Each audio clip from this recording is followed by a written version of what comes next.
Debt and marriage are typically not a good combination.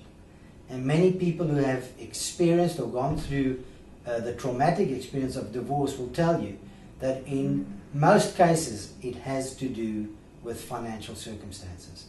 And that's a very unfortunate thing. The reality is you can protect yourself against that. And there are different ways to do it. I think the approach to your marriage is very critical. I know when you're approaching that big day and you're very excited about spending the rest of your life with this person, the furthest thing from your mind is the financial situation, obviously depending on your reasons for getting married to that person. But the furthest thing from your mind at that stage is bad debt and the potential additional burdens you might be taking with you into that relationship. So it's important that you think very carefully about the way you're going to structure this contract that you enter into with this other person. Because it's not just about that marital contract or that connection that you make with that other person. It's also about the legalities around it.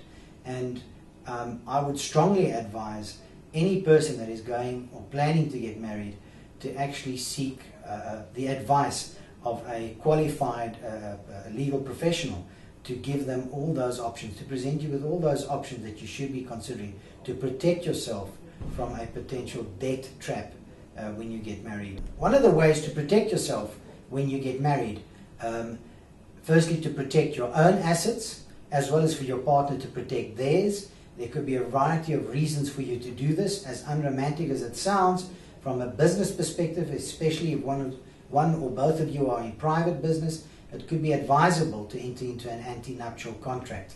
And the antenuptial contract will specify the legal circumstances under which you are getting married and what this means in terms of each one's assets and your liabilities that you're bringing into that marriage with you, which could include debt. If one takes the example of a couple that are already married, they married in community of property, and one of the two starts piling up the debt, which essentially then, in terms of the marital arrangement, becomes both of your debt. Your options in terms of getting out of such a situation are very much limited from a legal perspective. And the best route, once again, under these circumstances, is that both of you seek professional help from a debt counselor. If you exercise the option of getting out of the marriage in order to try and protect yourself against this, well, once again, your protection is just going to be limited from that point onwards that the divorce is final. All the debt that you accrued during your marriage is still part of your responsibility that you had during the existence of that marital arrangement.